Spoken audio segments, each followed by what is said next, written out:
Which AI stock is the best investment today? Palantir is starting to look a lot like the Nvidia of 3 years ago, before that stock rose 500%. While Microsoft is the leader in AI models like GPT-4 that Palantir is using with many of their secretive clients. And underneath both companies, you have Nvidia's GPUs running as a backbone. But I'm not interested in which company's CEO can spin the most hype, or even who has the best products. I'm looking at which of these 3 companies can make someone who invests today the most money over the next 3 to 5 years as a long-term investor. And I'll do this by comparing each stock using 3 categories: the state of their technology today, their current valuation, and the potential catalyst that company has for growth. And that last one will be super important to see how much these stocks might rise over the next year. Starting with technology, let's look at the most consumer-facing of these companies in terms of their AI tech. Palantir is known for having pretty hard to understand tech. So let's imagine we're the CEO of an organization, and we're in charge of steering that organization like a coach in a football game. You can't lead your team and understand what's happening by just watching the scoreboard. You need to know what every player is doing at every second of the game. And then it's even better if you have AI-based recommendations on what plays you can use to respond to what's happening on the field. Now, take that real-time view and apply it to a bank or even an entire military, and that's the value Palantir provides you when you combine all their products together. So Palantir's 3 main products, Foundry, Gotham, and Apollo, all work together to make that happen. Here's the 10-second breakdown of what they do. Foundry is basically a super advanced data setup that lets a company or a secretive spy agency to organize and use all their secret data. Gotham is a set of AI and traditional machine learning tools for decision-making in high-stakes situations, and Apollo lets them use this technology from the middle of the ocean to the middle of the desert. And now their latest product, AIP, lets them get all their disorganized data and feed it into a system so that they can use it way faster, and ideally working in real time to give you recommendations of what to do with your data. But that's not enough to get a top ranking against Microsoft and Nvidia, so let's see how well that's working. With Palantir passing 500 AIP bootcamps sold in just 3 months, more than they plan to sell for the entire year. And given that success in the commercial space, now they just need to apply that same technology in the much bigger government market to basically grow like crazy. But that being said, we should be clear on what Palantir does not do. They do not create their own Gen AI models, and they do not build their own LLMs. I know this is something that I've seen a lot of online, but this tweet from an architect at Palantir explains that they build the tech that runs on top of those AI models for their customers to use, basically building the shovels but not mining the gold themselves. And so because of this, they're reliant on models like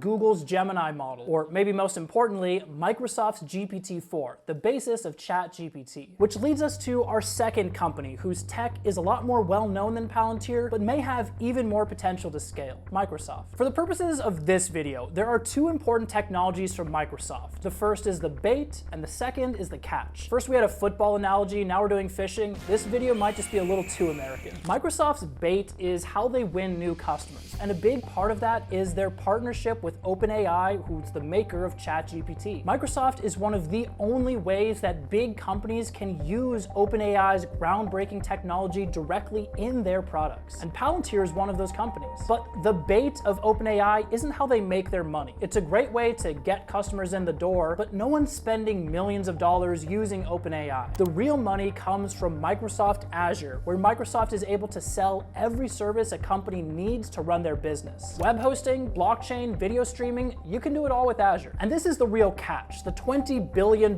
business that is the biggest earner for Microsoft. And since companies can only use GPT-4 if they're already an Azure customer, that's been pretty nice for Microsoft's bottom line. Now at the same time, there is more competition in this space than in Palantir's. While Microsoft buying a 30% stake in OpenAI was a stroke of genius that gave them a huge lead over the competition, we're seeing the competition start to stiffen up in the space, with the likes of Google in the AI space and AWS in the cloud space. But we know the AI space isn't going to stop growing anytime soon, and so even with that increased competition, increased AI adoption in general should put upward pressure on the stock price. But before we decide where to rank these 2 companies in terms of how their current tech will help grow their stock, let's first look at the $2 trillion gorilla in the room, Nvidia. Nvidia makes GPUs. These can do everything from running video games to processing transactions on the blockchain to running the actual large language models that companies like Microsoft are selling. So Palantir runs on top of services like Microsoft, and Microsoft Azure in turn runs on Nvidia GPUs. If AI is like building a tower, Nvidia is the concrete foundation that supports it. Microsoft is the columns making up the tower, and Palantir is the rooftop penthouse that the end customers use. But I think this analogy also helps show us how valuable each of these companies' tech is for their future stock growth. Because like when you build a tower, the foundation was built a long time ago. Nvidia's already seen a massive increase in stock price driven by AI adoption over the past 3 years. And Microsoft has seen a similar but smaller rise over the last 2 years as GPT-4 has gained adoption. So if we followed the same life cycle for Palantir, they're by far the earliest in their adoption life cycle, since they needed those other companies to build on top of. And so I would rank the 3 stocks like this in terms of their current technology's potential to grow the stock price. Now, I know some people will be mad that I put Nvidia at the bottom, but there's still 2 more categories. And this isn't even factoring in that Nvidia has somehow managed to perfectly position themselves before every last tech trend before it happens. But just in the area of AI, models are tending to get smaller and more efficient rather than larger. So I think we're past the exponential growth in hardware. But that ranking and technology growth in general doesn't matter if it's already priced into the stock,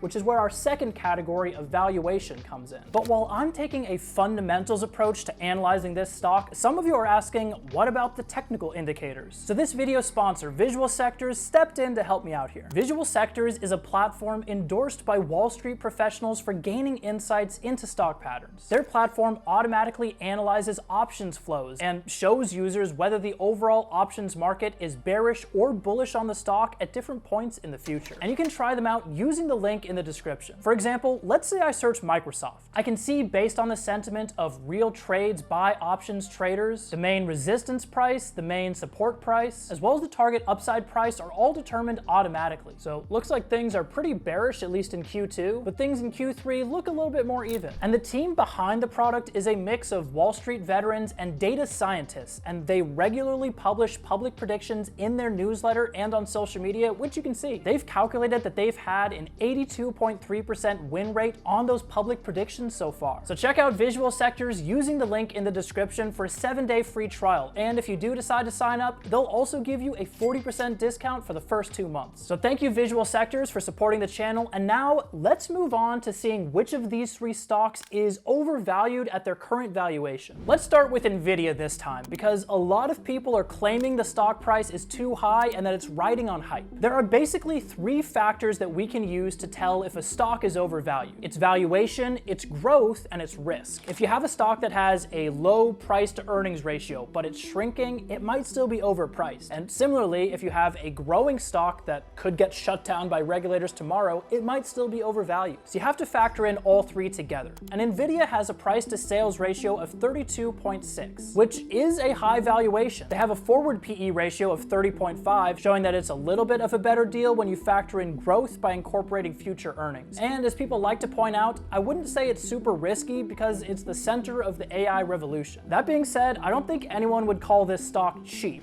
Its PS ratio is around 3 times higher than competitor AMD, though they do have comparable forward PE ratios. But then again, every AI stock has seen a run-up in price recently, so let's see how Microsoft's valuation compares at its current price. So Microsoft's price to sales ratio is 13 compared to Google's 6, so it's twice as expensive as a comparable company. But a lot of that is due to Microsoft's recent growth. The company grew their revenue 18% in their most recent quarter. So let's look at the forward PE, which does factor in growth. And we can see here that Microsoft is still more expensive than Google. So I'm gonna put Microsoft as more expensive relative to its peers than Nvidia is compared to their peers. Which leads us to Palantir, which is, well, pretty expensive in terms of their forward PE ratio and price to sales ratio compared to pretty much all the other stocks on this list. Now, one thing to point out here is Palantir is in a bit of a transitionary state. It's moving from a company that basically ran like a consulting firm to a true tech company with their AIP product. And since software is more valuable per dollar than services or even hardware like Nvidia, it's possible the company will see improving margins and thus a lower PE ratio in the future. And one metric we can use to find that out is the PEG ratio, which was popularized by Peter Lynch and factors in the expected growth over the entire future of the stock. And it's only a little bit higher than average. Ideally, you want that number between 0.5 and 1 for a good value. So honestly, Palantir isn't too far outside of that range. But that being said, if we're focusing only on the current valuation, I think it's clear that Palantir is at the bottom, even though it has potential to improve. Microsoft is next since it's expensive relative to its peers,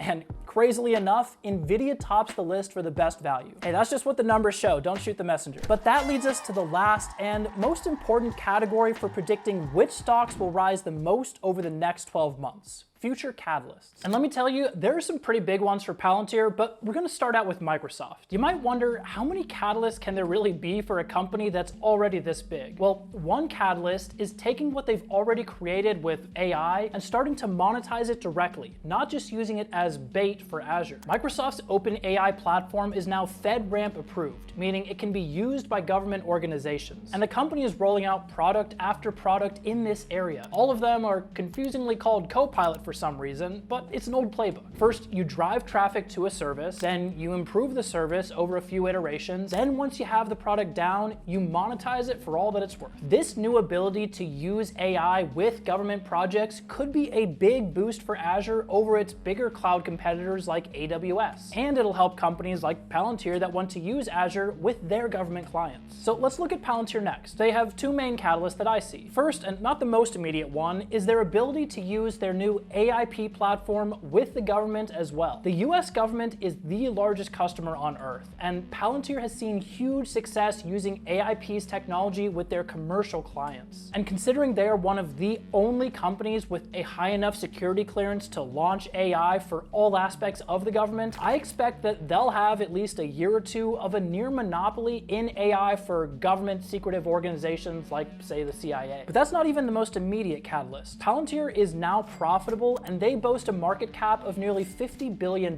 This means they are now eligible to be added to the S&P 500, a prediction that a lot of people think is going to happen later this year. So if Palantir gets added to the S&P 500, you generally see a rise in the stock price as index funds rebalance and purchase shares in the company. Remember Tesla back in 2021? Its meteoric rise happened immediately in the lead up to being added to the S&P 500, after which it basically flatlined. And many investors think Palantir may follow a similar pattern if it's added, rising in the lead up and immediate aftermath and then underperforming after that. And the research seems to back this theory up. Stocks that are added to the S&P 500 consistently rise when added and then underperform over the next 12 months. Now the next S&P rebalancing will start review on June 7th and then complete on June 21st, meaning Palantir could get added to the S&P on that date. Or it might take another quarter before they're added. Personally, I wouldn't wait for that to try to time the market, and in the words of Cathie Wood, most people who waited until the S&P gave them permission to move into Tesla are underwater right now. Which underscores the point that